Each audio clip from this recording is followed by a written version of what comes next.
은혜 받으실 하나님의 말씀은 요엘서 2장 18절부터 27절까지의 말씀입니다. 크고 놀라운 일을 행하신 하나님, 이런 제목으로 은혜를 나누고자 합니다. 지난 2022년 4월 24일에 러시아가 강력한 군사력을 앞세워서 우크라이나라는 나라를 침공한 지가 만으로 꼭 3년이 지났는데요. 이제 4년째에 접어든 거잖아요. 대부분의 사람들은 그것을 예측하기를 전쟁을 시작하기도 전에 이미 승패는 결정이 나버린 것이고 그 전쟁이 그리 오래가지 않을 것이라 라고 생각을 했습니다. 그런데 금방 무너질 줄 알았던 우크라이나가 강대국 러시아를 상대로 이렇게 오랜 시간을 견딜 수 있었던 이유는요, 우크라이나의 항전의 의지도 있었지만요, 미국을 비롯한 서방 국가들의 어떤 전폭적인 지원과 함께 지속적인 무기 공급이 있었기 때문에 그 전쟁을 지속해 올 수 있었습니다. 그런데요, 바로 엊그저께죠. 지난 28일에 미국의 대통령 트럼프와 우크라이나의 젤렌스키 대통령이 워싱턴 DC에서 양자회담을 백악관에서 열었거든요. 그런데 아주 서로 간에 심각한 의견 차이를 보이면서 회담이 결렬되어 버렸습니다. 사실 회담이 시작하기 전부터 서로의 입장 차이가 분명했고요. 그리고 쉽지 않은 만남일 것이라고 예상들은 하고 있었지만요, 진짜 전 세계가 깜짝 놀랄 만큼 예상치 못한 어떤 충돌과 파국으로 이어졌습니다. 여러분, 우크라이나의 입장이 어떻겠어요? 우크라이나 입장에서는 세계에서 강한 군사력과 무기를 가지고 있는 미국의 지원 없이는 전쟁에서 승리할 수 있다는 것은 고사하고요, 러시아의 이 공격을 끝까지 막아낼 수 있다, 방어할 수 있는 것 있다, 이런 것조차도 장담할 수 없어요. 그렇기 때문에 어떻게 하겠어요? 미국의 참여, 또 미국과의 협상, 아무리 내가 불리하고 광물 자원이나 많은 것들을 내가 내주더라도 그 미국을 붙들 수밖에 없는 거예요. 그래서 그 자리에 나갔습니다. 여러분, 사실 우크라이나는 이미 이전에 오래전부터 시작된 크림반도라든가 여러 가지 전쟁으로 인해서 러시아에 많은 것들을 양보할 수밖에 없었어요. 근데 또 종전협정이 깨지고 러시아가 침공해서 또 영토를 확장해 온 거예요. 그러니까 우리는 더 이상 영토를 양보할 수 없다. 그래서 이 3년 동안 이 전쟁이 더 끌고 있는 겁니다. 그들의 입장에서는 절대로 더 이상의 영토 양보는 할 수 없기 때문에 상상할 수조차 없는 희생을 치르면서도 이 전쟁을 계속 이어가고 있는 거예요. 많은 희생자가 있었죠. 그런데요, 미국의 입장은 어떻겠습니까? 러시아가 이미 점령해버린 그 우크라이나의 영토, 이 영토를 사실은 우크라이나가 자력으로는 절대로 되찾을 수 있는 방법이 없어 보여요. 만약에 그걸 위해서 서방의 국가들이 전쟁에 참여하잖아요. 그런다면 자칫하면 3차 대전이 이어질 수도 있고요, 또 핵전쟁이 발발할 위험도 있습니다. 실제적으로 푸틴이 핵에 대한 이야기를 여러 차례 했고요, 또 북한이 러시아를 지원해서 대규모 병력을 1차, 2차에 걸쳐서 파병했다고 합니다. 굉장히 위험한 상황이에요. 엄청난 위험이 존재하고 있고 세계가 그로 말미암아 정말 엄청난 고통을 겪고 있기 때문에 종전 협상을 하라고 우크라이나와 러시아에 요구할 수밖에 없는 상황이라는 겁니다. 여러분, 뭡니까? 억울하고 분해요. 정말 그럴 수 없는 일이에요. 정의를 논한다면 절대 그렇게 하고 싶지 않아요. 그런데 사실은 강력한 군사력을 가진 세계 유일의 국가인 미국조차도 그 힘으로도 해결할 수 없는 일들이 있더라는 겁니다. 여러분, 제가 왜 이 말씀을 드리냐고 하면요, 우리가 사는 세상에는 우리 힘으로는 어떻게 할 수 없는 불가항력적인 것들이 사실은 많더라는 겁니다.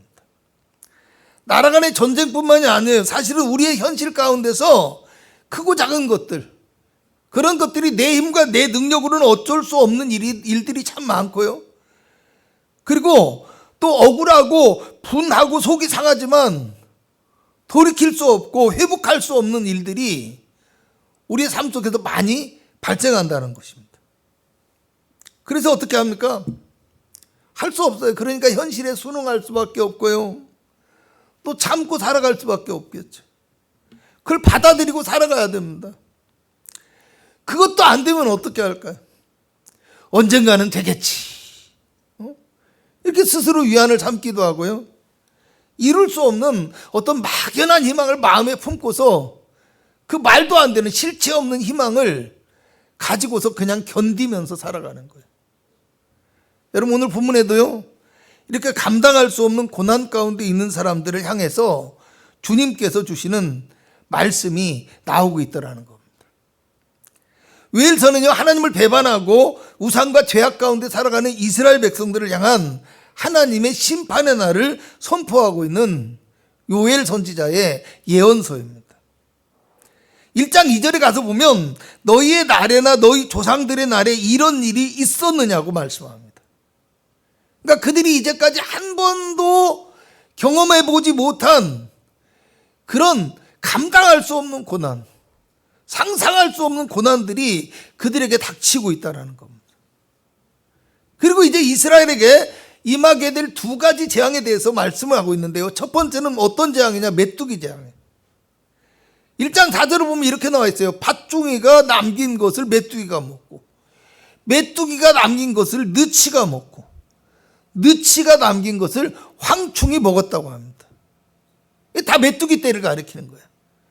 그런데 1장 6절을 보면 한 다른 민족이 내 땅에 올라왔습니다. 이렇게 말씀하시는데요. 그들은 강하고 수가 많으며 그 이빨은 사자의 이빨 같고 그 어금니는 암사자의 어금니 같다라고 합니다. 그러니까 메뚜기가 거의 뿌리만 남기고 다 먹어치워서 아무것도 없는 상황이라는 겁니다. 그 상황이 어떤 상황이에요? 이방의 군대가, 그 강력한 군대가 이스라엘 땅을 점령하고 모든 것을 다 빼앗아 버리고 모든 것을 다 파괴해 버릴 것이라는 거예요. 이런 엄청난 재앙을 예고한 겁니다. 그리고 두 번째는 기근과 가뭄의 재앙이 있을 것이라는 거예요. 1장 10절을 보면 땅이 황무하고 토지가 마르니 곡식이 떨어지며 새 포도주가 말랐고 기름이 다하였다고 합니다. 1장 12절을 보면 포도나무가 시들었고 나무가 말랐으며 석류나무와 대추나무와 사과나무와 밭의 모든 나무가 다 시들었으니 이러므로 사람의 즐거움이 말랐다고 합니다.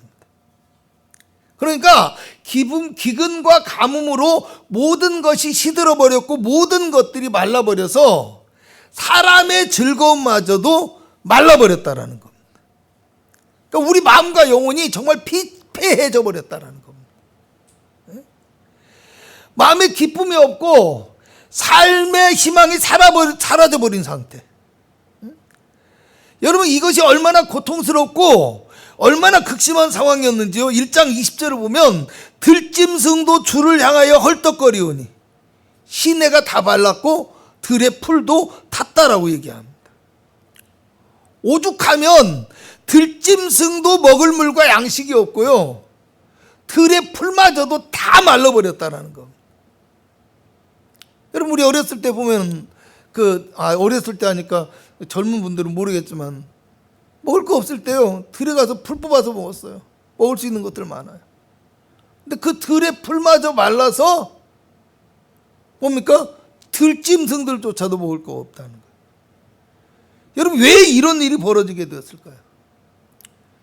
물론 이런 일이 벌어질 때 우리는 그래요. 어쩌다 보니까 누구도 피할 수 없는 재난이 왔다. 가뭄 때문에 그래. 그때 홍수만 안 났어도, 그때 비만 안 왔어도, 이렇게 얘기할 수 있는 거예요. 어쩌다 사고만 안 났어도. 그 다음에는 이방의 제국이 온 세상을 정복하고 있기 때문이라고 얘기할 수 있어요. 내가 그놈 때문에 내가 그 일만 안 겪었더라면 뭐 이럴 수 있는 거란 얘기예요. 근데 성경은 이것이 여호와의 날이며 하나님께서 행하시는 심판의 날이라 이렇게 얘기한다라는 겁니다. 여러분 2장 1절에서 11절에는요 이 메뚜기 대왕에 대해서 말씀을 하는데요, 메뚜기 떼를 가리켜서 2절을 보면 많고 강한 백성이 이르렀다고 하고 있고요, 5절을 보면 강한 군사가 줄을 벌이고 싸우는 것 같다고 합니다. 그리고 이제 11절에 가면 뭐라고 하냐면 여호와께서 그의 군대 앞에서 소리를 지르시고 그의 진영은 심히 크고 그의 명령을 행하는 자는 강하니 여호와의 날이 크고 심히 두렵도다. 당할 자 누구이랴. 이렇게 말씀해요. 지금 이 고난이 하나님께서 친히 이방의 군대들을 사용하여서 이스라엘 백성들에게 심판을 행하시는 여호와의 날이라는 거예요. 여러분 여기서 우리가 알아야 될 것이요, 하나님께서는 그렇다면 과연 이스라엘을 온전히 버린 것일까, 이런 사실을 생각해 봐야 돼. 여러분 앞에도 말씀을 드린 말씀 가운데 내 힘과 능력으로는 어쩔 수 없고 돌이킬 수 없고 회복할 수 없는 일들이 너무나 많은 것이 현실이라고 했어요. 여러분 우리가 살아가다 보면 몸에 상처가 나잖아요. 근데 이제 몸의 상처도요, 작은 상처는 사실 쉽게 치유가 되어지고 그냥 있었는지도 모르고 회복이 되어져요. 그죠? 온데간데 없어진다라는 거예요. 그런데 큰 상처는요 회복이 어려워요. 흉터를 남길 수밖에 없고요, 그래서 어쩔 수 없이 그냥 순응하고 그냥 받아들이며 살아야 될 때가 많아요. 여러분 우크라이나 전쟁을 얘기했는데 우크라이나는 전쟁을 일으킨 푸틴에게 양보하고 싶은 마음은 조금도 없습니다. 죽음을 각오하고 대통령도 군인들도 국민들도 싸우고 있는 거예요. 그런데 사실은 너무나 안타까운 것이 이미 빼앗겨버린 그 땅을 다시 되찾는 것은 결코 쉬운 일이 아닌 거예요.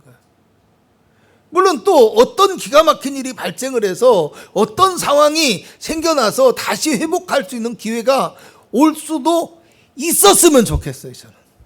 할렐루야. 그래서 지구상에 그런 말도 안 되는 전쟁이 더 이상 용납되지 않는, 아무리 강대국이라고 할지라도 약소국을 그렇게 마음대로 침공할 수 없는 그런 상황들이 좀 보여졌으면 좋겠어요. 근데 사실은 현실이 그렇지 못하니까 트럼프는요 어떻게 합니까? 그의 정책 기조는 일단 미국의 이익과 평화가 우선이에요.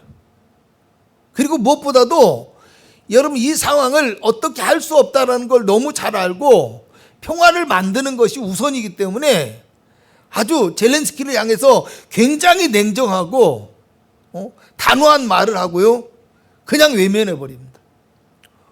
오죽했으면 대통령 간에, 오랜 우방이에요, 대통령 간에 양자회담을 하고 있는데 회담의 끝에서는요 아예 발언의 기회조차도 주지 않아요. 그리고 모든 사람들이 대화를 거부하고 이 대통령과 우크라이나 대통령과 그 내각을 다 돌려보내버립니다. 여러분 이런 상황이 사실은 우리가 맞닥뜨리는 현실 속에서 크고 작게 일어날 수 있다는 겁니다.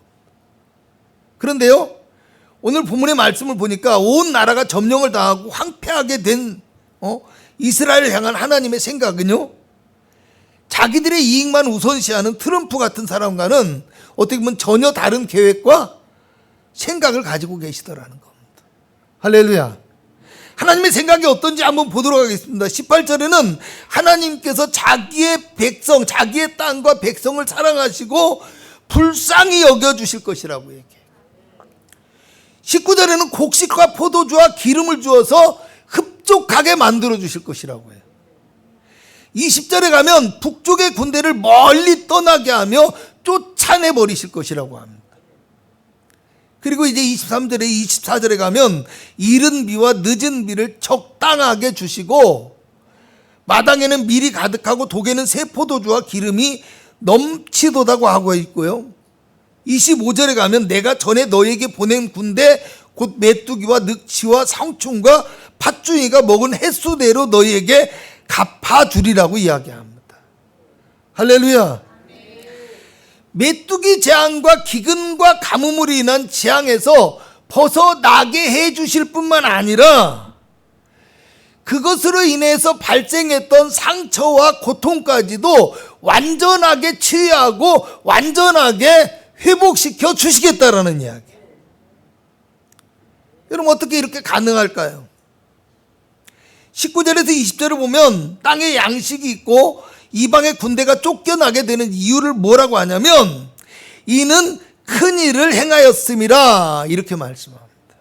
할렐루야.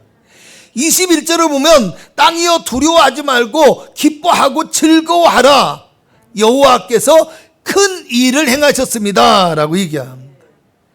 26절을 보면 너희는 풍족히 먹되 너희에게 놀라운 일을 행하신 너희 하나님 여호와의 이름을 찬송하라고 말씀합니다. 이제 27절에 가면 그런즉 내가 이스라엘 가운데에 있어 너희 하나님 여호와가 되고 다른 이가 없는 줄을 너희가 알 것이라고 말씀합니다. 무슨 얘기예요? 너희 가운데 계신 너희 하나님 여호와가 너희에게 크고 놀라운 일을 행하실 것이라는 말씀이에요. 그리고 그 일을 행할 수 있는 분은 하나님 한 분뿐이시라는 말이에요. 할렐루야. 여러분 오늘 우리도요, 우리 가운데 함께 계시며 우리에게 크고 놀라운 일을 계획하시고 이루어 주시는 우리 하나님을 만날 수 있는 은혜가 있으시기를 축복합니다. 27절을 다시 보면요, 그런즉 내가 이스라엘 가운데 있어 너희 하나님 여호와가 되고 다른 이가 없는 줄을 너희가 알 것이라고 말씀합니다. 여러분 성경 원문을 보면요, 너희가 알 것이다 라는 말이 가장 앞에 나오고 있습니다. 알아야 한다는 것이 강조되고 있다는 거예요. 그런데 무엇을 알아야 될까요?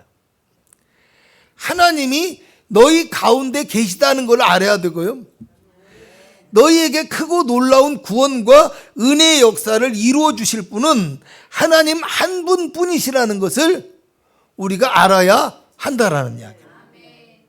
여러분 지금 하나님께서 말씀하신 이 심판의 소리도요, 사실은 심판을 하시기 위한 소리가 아니라 경고의 소리라는 걸 알아야 돼요. 할렐루야. 그러니까 1장 1장 1절부터 2장 11절까지는 하나님의 심판에 대해서 얘기를 해요.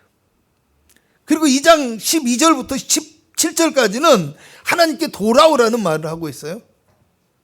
그리고 이제 18절부터 또 32절까지는 하나님의 언약에 대한 이야기를 하고 있죠. 회복에 대한 언약. 할렐루야. 여러분 그런데요, 2장 1절을 보면 이렇게 시작해요. 시온에서 나팔을 불며 나의 거룩한 산에서 경고의 소리를 질러 이 땅 주민들로 다 떨게 할지니 이는 여호와의 날이 이르게 됨이니라 이제 임박하였으니 라고 얘기합니다. 경고의 소리라는 겁니다.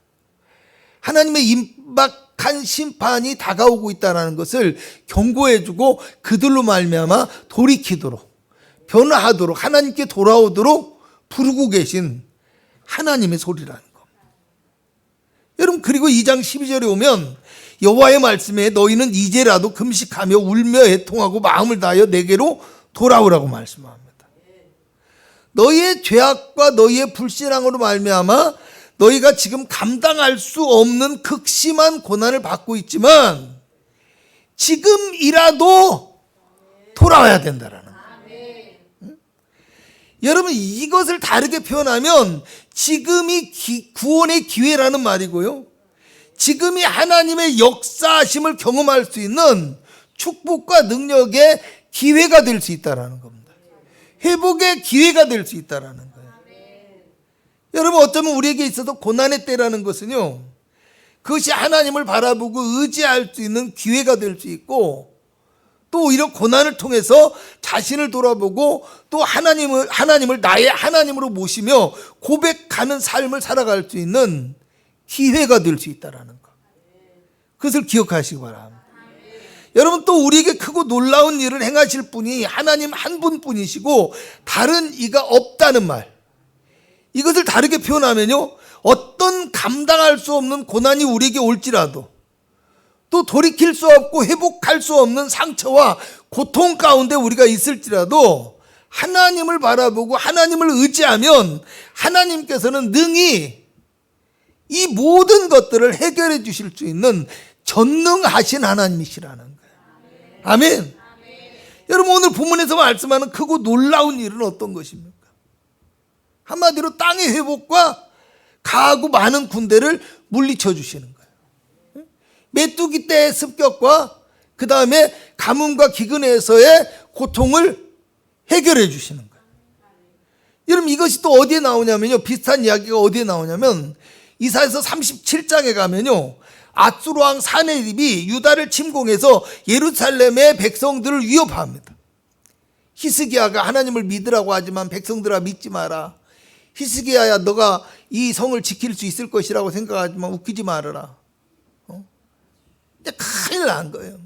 성 안에 갇힌 백성들이 두려움에 떨고 히스기야도 두려움에 떱니다. 아수르 왕 사네립이 그의 신하를 보내서 이제 조서를 보내고요, 이제 뭡니까, 편지를 보내고요, 히스기야와 백성들을 협박합니다. 그리고 하나님을 믿는 신앙을 조롱해요. 위협합니다. 히스기야가 이때 항복을 선언한 것이 아니야. 도망갈 길을 찾은 것이 아니야. 히스기야는 아수르 왕 사네립의 이 조롱의 편지를 들고 하나님의 성전에 나가서 하나님 앞에 기도합니다. 주는 천하 만국의 유일하신 하나님이시라. 여호와여, 귀를 기울여 들으시고 눈을 뜨고 보시옵소서. 여러분, 그랬더니 하나님께서 이사야 선지자를 통해서 구원의 약속을 주시는데요, 왕이여, 이것이 왕에게 징조가 되리니 올해는 스스로 난 것을 먹을 것이고 둘째에는 거기서 난 것을 또 먹을 것이요 셋째에는 심고 거두며 포도나무를 심고 그의 열매를 먹을 것이라. 할렐루야. 이렇게 하면서 뭐라고 하냐면 만군의 여호와의 열심히 일을 이루리라. 아멘. 만군의 여호와의 열심히. 이건 다음 시간에 하겠습니다. 하나님의 열심이 우리 가운데 있을 때, 아멘, 우리를 구원하시고 우리를 지켜주시며 우리를 해방시켜 주시고 우리를 회복시켜 주실 것이라는 거예요. 여러분, 믿으시기 바랍니다. 또 보면 아수르 왕에 대해서 하나님께서 말씀하시는데 그가 이 성에 이르지 못하고 화살 하나도 이리로 쏘지 못하며 방패를 가지고 성에 가까이 오지도 못하며 흉벽을 쌓고 치지도 못할 것이고 그가 오던 길 곧 그 길로 돌아가고 이 성에 이르지 못하리라. 할렐루야. 그러니까 오겠다고 유업을 했는데 아예 와보지도 못하고 돌아가서 죽을 것이라는 거예요. 여러분, 성경 이사야서 37장 36절을 보면요, 그 밤에 여호와의 사자가 나가서 아수르 진영에서 18만 5천인을 쳤으므로 아침에 일어나 본즉 시체뿐이었더라. 할렐루야. 시체 냄새가 진동하게 되어진 거예요. 그 길로 아수르 왕이 자기 땅에 돌아갔는데요, 기가 막힌 게 자기 아들들이 이 왕을 죽여버립니다. 이런 일이 벌어진 거예요. 여러분, 하나님의 역사가 이렇다라는 겁니다. 하나님께서 지키시고 인도하시는 백성의 삶은 세상에 그 어떤 위협도 두려움이 되어지지 않고 어떤 상황 가운데서도 지키시고 인도하신다는 것을 믿으시기 바랍니다. 오늘 우리가 그 하나님을 믿고 의지할 수 있어야 돼요. 여러분, 요한일서 5장 14절부터 15절을 보면 이렇게 나와 있어요. 그를 향하여 우리가 가진 바 담대함이 이것이니 그의 뜻대로 무엇을 구하면 들으심이라. 우리가 무엇이든지 구하는 바를 들으시는 줄을 안즉 우리가 그에게 구한 그것을 얻을 줄을 또한 아느니라. 아멘. 하나님의 언약이 이렇게 나왔을 뿐만 아니라요, 여러분, 뒤에 가면 어떤 얘기가 나오냐면요, 18절에 보면 하나님께로부터 나신 자가 그를 지키심에 악한 자가 그를 만지지도 못하느니라고 말씀합니다. 할렐루야. 오늘 주님이 우리를 지켜주실 때, 성령으로 우리를 붙들어 주실 때 사실은 세상이 아무리 우리를 위협하고 협박할지라도 만지지도 못할 정도로 엄청난 하나님의 권능과 위엄이 우리 가운데 있다라는 것을 여러분 믿을 수 있기를 주님의 이름으로 축복합니다. 우리 가운데 크고 놀라운 일을 행하시는 하나님, 우리를 변화시키고 우리를 하나님께 돌아오게 하셔서 하나님의 도구로 사용하시기를 원하시는 하나님, 그 하나님을 온전히 의지하고 믿고 신뢰함으로 우리의 삶 가운데 하나님의 놀라운 역사, 큰 역사를 경험하시는 저와 여러분이 되실 수 있기를 주님의 이름으로 축복합니다. 기도하겠습니다. 하나님 아버지 감사합니다. 크고 놀라운 일을 우리 가운데 행하시는 그 하나님을 믿고 신뢰하며 의지하게 하여 주옵시고, 그 하나님 앞에 우리의 믿음을 드리며 하나님을 높이며 찬송할 수 있는 거룩한 백성들이 되어지게 하여 주시옵소서. 우리의 삶 가운데 우리가 감당할 수 없고 해결할 수 없고 돌이킬 수 없는 아버지의 상처와 아버지 문제를 극복하게 하여 주옵시고, 능히 회복해 하신 하나님의 놀라운 축복과 은혜를 허락받을 수 있도록 주님이 축복하시고 인도하여 주시옵소서. 오늘도 우리가 하나님 앞에 가지고 나온 모든 문제와 어려움과 기도의 제목을 들어 응답하여 주시길 원합니다. 성령으로 충만하게 하옵시고 삶의 문제가 떠나게 하옵시며 질병이 고침받게 하여 주옵시고 우리의 삶에 하나님의 손길과 능력이 가득하길 원합니다. 예수님의 이름으로 기도합니다. 아멘.